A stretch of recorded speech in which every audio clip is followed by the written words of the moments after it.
अस्सलाम वालेकुम नाज़रीन। तरीके से हालिया दिनों में जो एक सबसे बड़ा मुद्दा चल रहा है, जिसको लेकर पूरे जम्मू कश्मीर में इस वक्त काफ़ी खौफ और दहशत का माहौल है।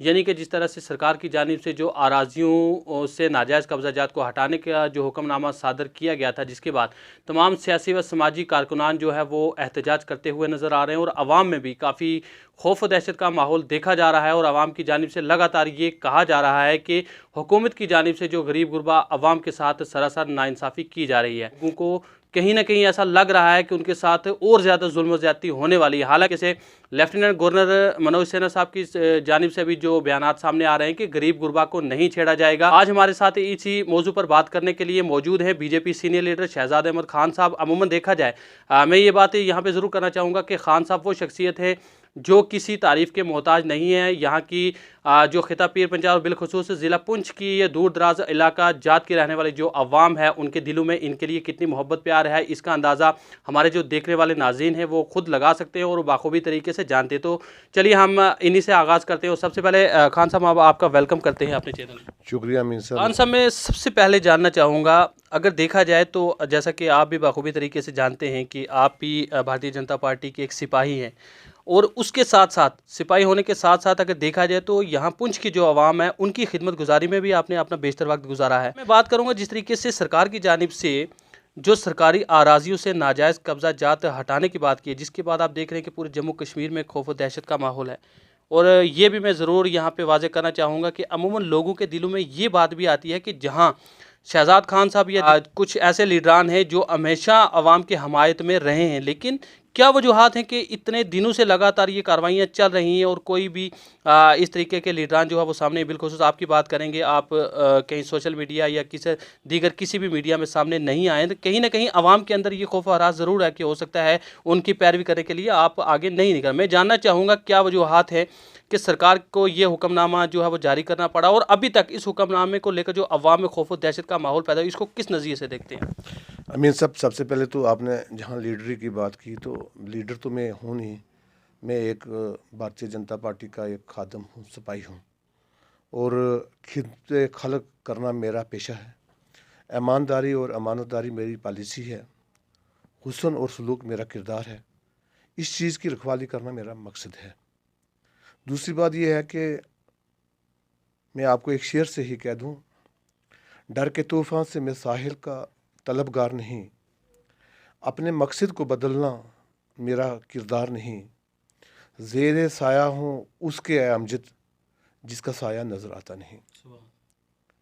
जैसा कि आपने इससे पहले भी ये बात की कि एक दहशत का माहौल जंगलात की तरफ से किया गया था, और उसमें उन लोगों का कसूर नहीं था। उसमें हमारे जो ये सियासी रहनुमा, नेशनल कॉन्फ्रेंस वाले, कांग्रेस वाले, पीटीपी वाले, जिनकी ज़मीन जो है पाँव के नीचे से खिसक चुकी है, ये वो लोग थे। उस हाथ, उन लोगों का हाथ था। तो मैं गुंडी वार्ड नंबर 1 में वहाँ पहुँचा। मैंने जब वहाँ पे देखा तो उनके पास कुछ नहीं था, तो मैं उनके साथ खड़ा हो गया। मुझे ये मालूम था कि मेरी जो पार्टी है, भारतीय जनता पार्टी, मेरा जो वज़ीर आज़म है नरेंद्र भाई मोदी जी, उसका जो नारा है वो सबका साथ, सबका विकास, सबका विश्वास। और मैं उस नारे को लेकर मैं वहाँ पे पहुँचा, और आपने देखा कि जोग दर जोग लोग हज़ारों की तादाद में भारतीय जनता पार्टी में शामिल हुए। उन्होंने भारतीय जनता पार्टी का हिंदुस्तान का तिरंगा उठाया और अपने घरों पे लहराया। और मुझे लगता है कि उसके बाद किसी इंसान को, किसी आदमी को इस किस्म की ज़रूरत नहीं पड़ी कि वो उन गरीब लोगों को, उन बेकस लोगों को, उन बेसहारा लोगों को वो घर से बाहर निकालें। क्योंकि आपने हालिया दौर में भी ये सुना है,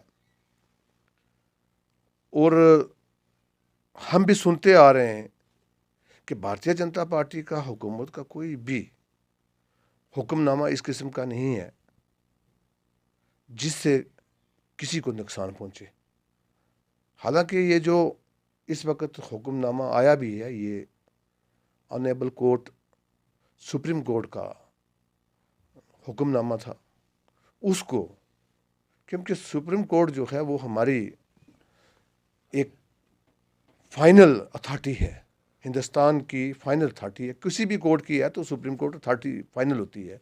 जब भी किसी से कुछ मांगा जाता है, इंसाफ मांगा जाता है, तो वो सुप्रीम कोर्ट ही देती है। और मुझे नहीं लगता है कि सुप्रीम कोर्ट ने भी इस किस्म का कोई हुक्मनामा जारी किया होगा जिसमें कोई गरीब, मजलूम, बेसहारा इंसान को घर से बेघर किया जाए।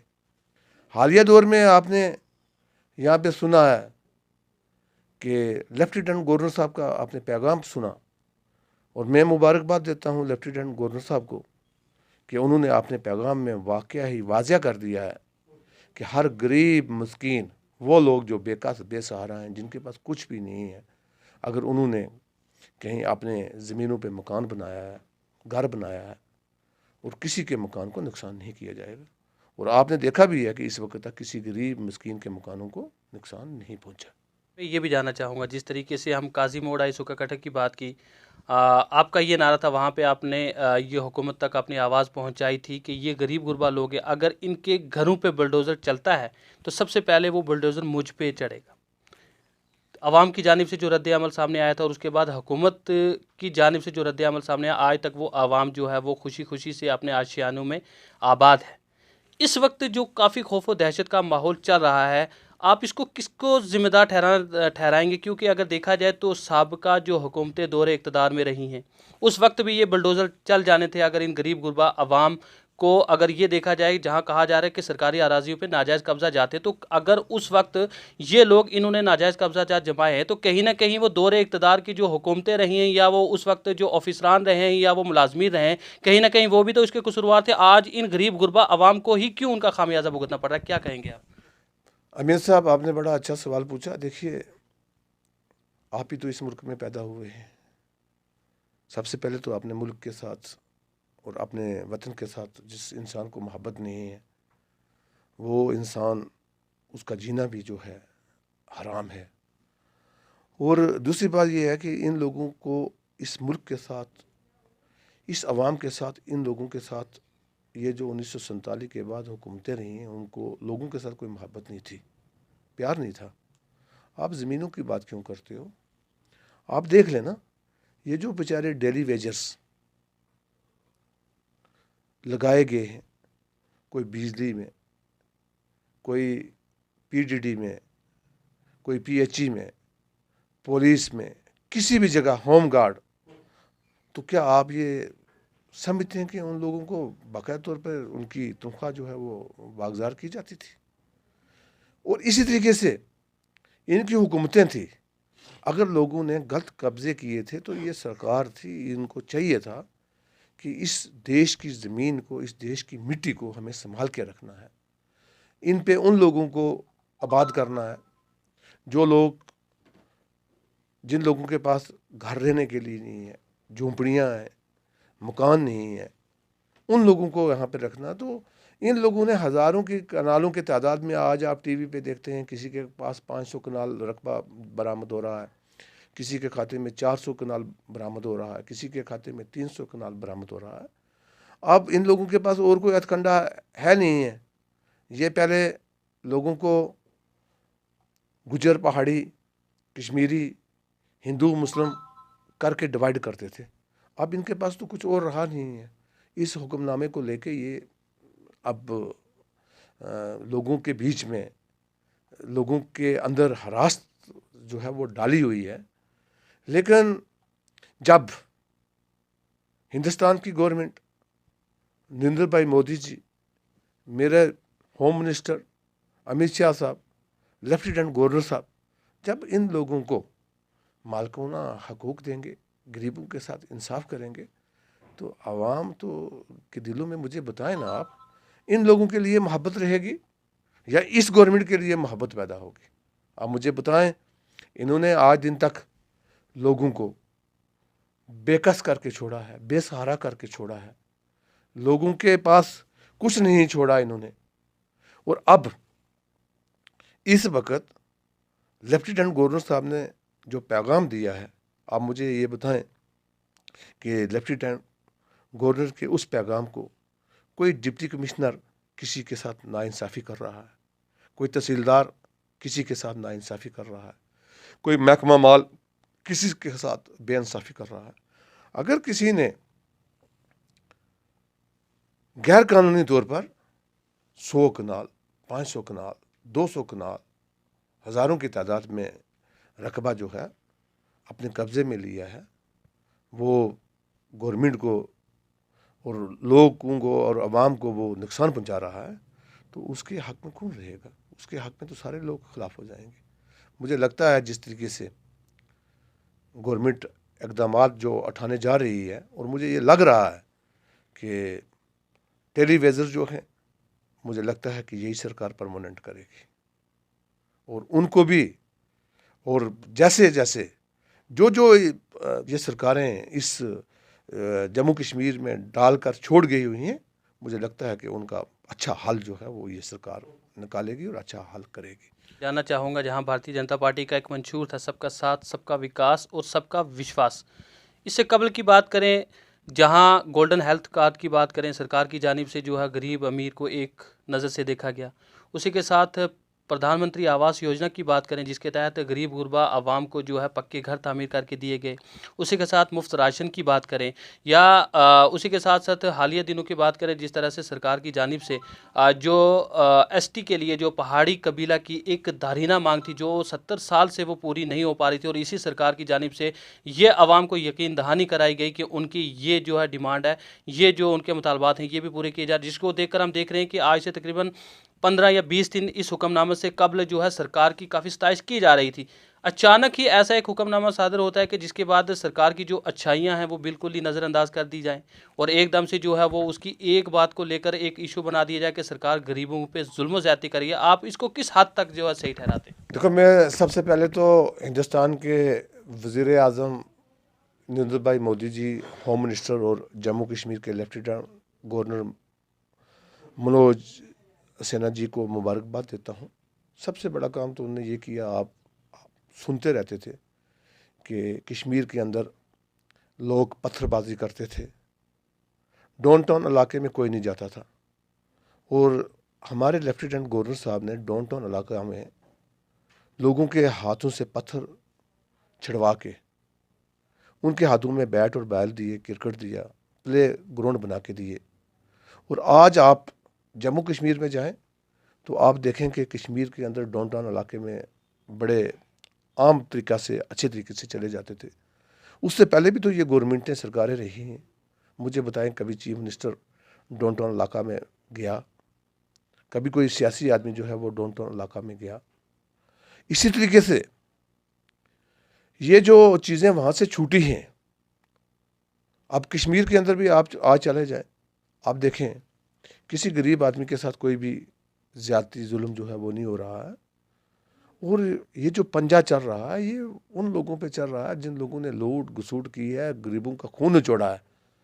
और ये दहशत का माहौल मुझे लगता है कि आने वाले कुछ ही दिनों में सारा का सारा ख़त्म हो जाएगा। मैं ये कहूँ कि अब मुझे बताए कि रूरल डेवलपमेंट पंचायत के अंदर IAY के सिर्फ खाली एक पंचायत को 2 मकान या 3 मकान दिए जाते थे, और वो भी 20,000, 25,000 और लास्ट 50,000। आज मुझे लगता है कि हर पंचायत के अंदर कम से कम 200, 250 और 300 के करीब करीब मकान जो है वो PMAY से, नरेंद्र भाई मोदी जी की जो स्कीम है उसके मुताबिक दिया जाता है। जब कोई इंसान बीमार हो जाता था, कैंसर जैसी लालाज बीमारियां जो हैं वो जिस घर में जाती थी, वो घर वाला बेकास और बेबस हो जाता था। और हर घर में, हर फर्द के लिए, अगर एक घर में 10 लोग हैं, 10 लोगों को जो है वो गोल्डन कार्ड दिया गया है। उस एक घर में अगर 10 लोग हैं तो 50 लाख उन पे गवर्नमेंट जो है वो अपने खजाने से उस बीमार के लिए देती है।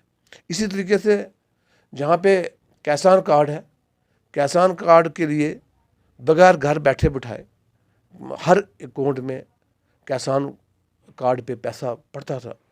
इसी तरीके से सिलेंडर गैस जो है, वो जो गरीब बेकस बेसहारा लोग थे, मैं आपको ये कहूँ कि अगर मैं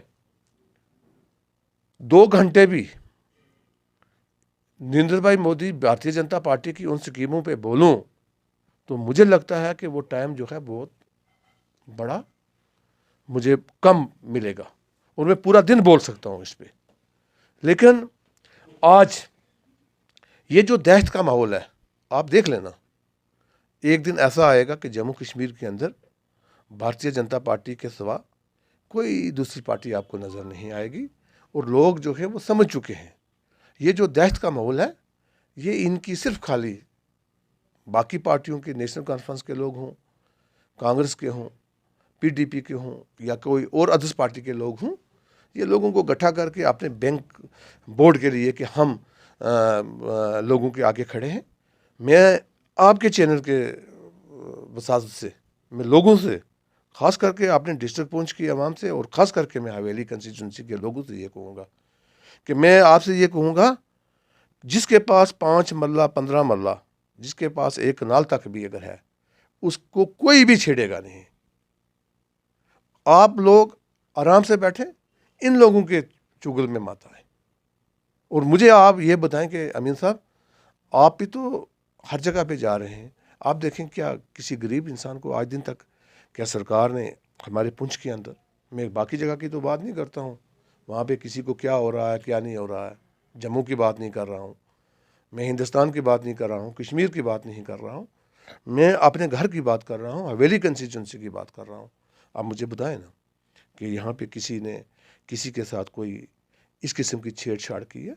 हमारे लोग जो हैं यहाँ पे कोई इतना बड़ा वो रकबा नहीं है जिसकी करोड़ों रुपए की कीमत होगी, लाखों रुपए उसकी कीमत होगी। यहाँ पे सरकारी रेट 5 लाख 10 लाख रुपये आपको नाल है उन ज़मीनों का, जो बड़ी अच्छी अच्छी ज़मीनें हैं। ये लोग वो हैं जो पहाड़ों पे, किसी को कोई पहाड़ी में किसी ने अपना झोंपड़ी बनाई है, किसी ने किसी जगह पे बनाई है, किसी ने 2 मरले 5, और ये लोग वो लोग हैं जब मिलिटेंसी का दौर शुरू हुआ तो ये मिलिटेंसी से निकल कर अपने आप को बचाने के लिए ये पुंछ की तरफ आए और उन इलाकों में ये गए, वहाँ पे जाके किसी ने 2 मरले जगह, और ये भी मैं आपको बताऊं, उन लोगों ने भी ये जगह जो है किसी से खरीद कर ली, और किसी से खरीदी 2 मरले, किसी से 5 मरले, किसी से 10 मरले, किसी से 5 मरले, जिसको जितनी हिम्मत रही, और पूरी की पूरी कुंजी जो है वो उन्होंने इस अपने घरों पे, अपने बच्चों पे यहाँ पे लगा दी और उन्होंने बच्चों को पढ़ाया। तो मैं आपकी मीडिया की वजाजत से मैं तमाम लोगों से ये अपील करूँगा कि इन लोगों के बकावे में मत आएँ। ये लोग आज दिन तक लूट घसूट में लगे रहे हैं, किसी को कोई तकलीफ़ नहीं होगी, और मुझे यकीन है कि जो लेफ्टिनेंट गवर्नर साहब ने कहा है उस पर पूरी एडमिनिस्ट्रेशन ने, डिप्टी कमिश्नर पुंछ ने, उसके एडिशनल डीसी हमारा जो है इस वक्त रेवेन्यू में वो बहुत अच्छा है, डिप्टी कमिश्नर डेवलपमेंट बहुत अच्छा है, और मैं ख़ास करके ये कहूँ कि हमारी पुलिस, आप ये आज देख लें कि पुलिस कितना अच्छा काम कर रही है इस वक्त। मैं पुलिस की जो मुबारकबाद है वो मैं डीजीपी साहब को, एडीजीपी साहब को देना चाहता हूँ, और एसपी पुंछ को और डीआईजी रजौरी को देना चाहता हूँ कि ऐसे काबिल लोग, और इनके जो थानों की आज पोजीशन देखें, आप देखें कि पहले ज़माने में, मैं इस सरकार में भी रहा हूँ, लोग जब थाने के अंदर जाते थे एक दहशत का माहौल होता था, लेकिन आज जब थानेदार के पास जाते हैं वो आराम से बाइज़्ज़त तरीके से बिठाता है और केस वो सॉल्व करता है, ये नहीं है, और बड़े अच्छे तरीके से, बड़ी इज़्ज़त के साथ लोगों का केस सॉल्व करके और लोगों को जो है वो राहत जो है वो पहुँचाते हैं। तो मैं ये कहूँगा, आखिर में ये कहूँगा कि सारे जहाँ से अच्छा हिंदुस्तान हमारा, हम बुलबुलें हैं इसकी, ये गुलिस्तान हमारा, मज़हब नहीं सिखाता आपस में प्यार रखना, हिंदी है हम वतन, हिंदुस्तान हमारा, और हिंदुस्तान जो है ना हमारा, इसका कोई भी मुकाबला नहीं कर सकता है। और हिंदुस्तान के अंदर जो वज़ीर आज़म नरेंद्र भाई मोदी है, इससे पहले भी वज़ीर आज़म बहुत से आए हैं, लेकिन मैं ये कहूँगा कि वज़ीर आज़म नरेंद्र भाई मोदी ने जो करके दिखाया है, जो होम मिनिस्टर अमित शाह साहब ने करके दिखाया है, वो आज दिन तक हिस्ट्री में लिखा जाएगा, किसी भी वज़ीर आज़म ने नहीं किया। आवाम जो देखने वाली है, क्योंकि गरीब गुरबा लोग हैं, वो लोग हैं जिन्होंने मेहनत मजदूरी करके मुशक्क़त करके अपने 2 मरला 4 मरला या 5 मरला पहले जगह जो है वो ख़रीदी, उसके बाद वहाँ पे आपने जो है 1-2 कमरे तामीर किए। इस वक्त उनमें काफ़ी खौफ व दहशत का माहौल चल रहा है कि कब वो जो है उनकी मेहनत की पूंजी जो पूरी उम्र उन्होंने लगा के यहाँ पे बनाया था उसको मस्मार कर दिया जाएगा। और एक जानिब ये देखा जाए जहाँ गवर्नर साहब की जानिब से ये हुक्मनामा और ये बयानात सामने आ रहे हैं कि गरीब गुरबा को नहीं छेड़ा जाएगा, तो क्या आवाम तक पैगाम देना चाहेंगे? क्योंकि सरकार जिस तरीके का फैसला है, क्या आपको लगता है कि सरकार इन गरीबों को इनके जो पक्के मालिकाना हकूक जो वो देने के लिए कोई मंसूबा तैयार कर रही है? देखिए अमीन साहब, मैं सबसे पहले आपको एक बात कहूँ, ये जो पार्टी के लोग हैं इनके हथकंडे हैं। जब एसटी के लोगों को एसटी रिजर्वेशन देने गवर्नमेंट देने जा रही थी, तो इन लोगों ने कहा कि ये गवर्नमेंट जो है एसटी वालों को एसटी रिजर्वेशन नहीं देगी। फिर जब उन्होंने कहा कि ये जंगलात के मालिकाना हकूक जो है वो एसटी को देने जा रही थी, तो ये सिर्फ खाली मतलब लोगों के अंदर एक माहौल पैदा किया है, तो वो नहीं देगी। इसी तरीके से उन्होंने कहा कि पहाड़ियों को एसटी दिया जाएगा। तो आप ये देख रहे हैं कि ये national conference, Congress, PDP, BJP को छोड़कर बाकी तमाम जमातें ये कह रही थी जनाब पहाड़ियों को तो एसटी मिलेगा नहीं। अब मुझे बताओ, गुजरों को भी एसटी स्टेटस मिल गया, उनका मालिकाना हक उनको मिल गया, पहाड़ियों को भी एसटी दिया गया। जो वो ये कहते हैं सो वो करते हैं।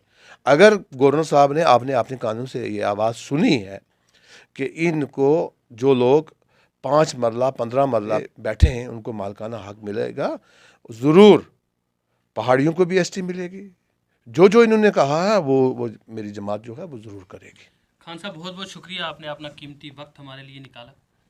थैंक यू, शुक्रिया। मैं तो कहता हूँ आपको वेलकम करता हूँ कि आपने भी गुनो गो मुसरफियत के बावजूद आप मेरे पास आए और आपने अपना टाइम निकाल के लोगों तक ये आवाज़ पहुँचाई है और लोगों के दिलों से ये जो डर और खौफ जो है, क्योंकि मैं वो शख्स नहीं कि मैं वो साइल नहीं जो हर दर पे सदा दूँ। मैं अपने दिल का सौदा जो है ना वो हाथ की हथेली पे रख के नहीं घूमता फिरता हूँ। हम तो गरीब लोग हैं, दिल की सल्तनत जो है वो हमेशा सस्ती बेच देते हैं, ज़्यादा शोहरत में नहीं बेचते हैं। लेकिन मैं अपने लोगों से, अपने अवाम से ये कहूँगा कि अपना डर और खौफ का माहौल जो है उससे बाहर निकलें। इन लोगों के चुंगल में मैं हमेशा खिदमत खल्क करता रहूँगा जब तक मेरी आखिरी सांस रहेगी। उसको ईमानदारी से और अमानतदारी से निभाता रहूँगा। बहुत बहुत शुक्रिया। नाज़रीन, ये थे हमारे साथ BJP senior leader Shahzad Ahmad Khan साहब, जिन्हें यहाँ की आवाम बखूबी तरीके से जानती है कि जब भी आवाम पे कोई मुश्किलात या उनकी कोई परेशानियाँ रही हैं तो आवाम की एक कॉल पे जो है ये शाना बशाना उनकी खिदमत में हाज़िर हुए हैं और आला ओहदेदारान से बात करके उनकी मुश्किलात का इजाला करवाने के लिए इन्होंने हमेशा ही अपने किरदार को निभाया है। और आज भी जिस तरह से इन्होंने आवाम तक ये खसूसी पैगाम पहुँचाया है कि वो गरीब गुरबा लोग जिन्होंने मेहनत मजदूरी करके अपने आशियाने तामीर किए हैं, उन्हें बिल्कुल भी घबराने की ज़रूरत नहीं है, क्योंकि ये सरकार वो सरकार है जो गरीब गुरबा अवाम की बेहतरी के लिए इक़दामात उठाती है। चाहे उसकी जो मिसाल है, जिस तरीके से इन्होंने बताया कि गरीब गुरबा वो लोग जो गांव तक रहते थे, जिन्हें जलाने के लिए लकड़ियां तक मैसर नहीं होती थी, वहां तक इसी सरकार की जानिब से जो है गैस पहुंचाए गए और वो भी जो ख़वातीन को बिल्कुल मुफ्त गैस फराहम किए गए। उसके साथ किसानों की बात करें, उनके खाता में जिस तरीके से माहाना जो है पैसे डाले गए। पेंशन की बात करें, जो उम्र रसीदा या जो माजूर तबका से ताल्लुक़ रखने वाले अफराद हैं उनकी माहाना पेंशन देखें किस कदर बढ़ाई गई। और उसी के साथ साथ अगर देखा जाए गरीब गुरबा आवाम को मुफ्त राशन कोरोना वबा के दौरान जो आज तक भी चल रहा है, और उसी के साथ साथ जो 70 साल से अवाम की एक दारीना मांग थी कि उनके जो उनके मुतालबात थे कि उनको भी एसटी ज़ुमरे में लाया जाए, पहाड़ी कबीला को उनके हकूक़ दिए जाए। मौजूदा हुकूमत ने ही वो करके दिखाया और उनको उनके हकूक़ देने के लिए जो इक़दामात उठाया, उन्होंने गरीब आवाम को एक नज़र से देखा। तो यहाँ भी जो ये मंसूबा तैयार किया जा रहा है, जिस तरह से एक जानिब अगरचे आवाम में काफ़ी खौफ व दहशत का माहौल है कि उनके आशियाने गिराए जाएंगे, लेकिन दूसरी जानिब जो लेफ्टिनेंट गवर्नर मनोज सिन्हा साहब की जानिब से जो बयान सामने आया है, जिसमें ये कहा गया है कि 5 मरला से लेकर 15 मरला तक गरीब गुरबा अवाम के साथ हरगिज़ छेड़खानी नहीं की जाएगी। और यहाँ तक भी कि हो सकता है ऐसा सरकार की जानिब से मंसूबा बनाया जा रहा है कि इन गरीब गुरबा अवाम को उनके जो है इस अराजी के मालिकाना हकूक दिए जाएँ, ताकि मुस्तकबिल में अगर कोई सरकार आए तो कोई भी इनके साथ छेड़खानी ना कर सके। तो ये कहीं न कहीं अवाम के लिए एक मुस्बत इशारा है। तो उम्मीद करते हैं कि अवाम गलत अफ़वाहों पर बिल्कुल भी ध्यान नहीं रखेगी, और वो लोग जो इस तरह की अफ़वाहें फैलाते हैं कि उनसे जो उनके अराज़ियाँ छीन ली जाएँगी और गरीब-गुरबा अवाम अपनी मेहनत मज़दूरी से भी इस वक्त मुतासिर हो, उन्हें घबराने की बिल्कुल भी ज़रूरत नहीं है। जिस तरीके से खान साहब ने बताया कि हमेशा से ही ये अवाम की आवाज़ बनकर शाना-बशाना आगे खड़े रहे हैं और मुस्तकबिल में भी इसी तरीके से उनके साथ हमेशा खड़े रहेंगे, और जहाँ पे भी किसी गरीब-गुरबा के साथ नाइंसाफ़ी होगी, सबसे पहले जो है उसका सामना शहज़ाद खान साहब करेंगे। तो उम्मीद करते हैं कि आज की इस गुफ्तगू से अवाम को काफ़ी वाक़फ़ियत हासिल हुई होंगी और अवाम जो है काफ़ी शऊर बेदार होगी और किसी भी गलत अफ़वाह में अपना ध्यान नहीं रखेगी। तो आज की इस गुफ्तगू में मेरे साथ बस इतना ही। अपने मेज़बान मोहम्मद अमीन को दीजिए इजाज़त। अल्लाह हाफ़िज़।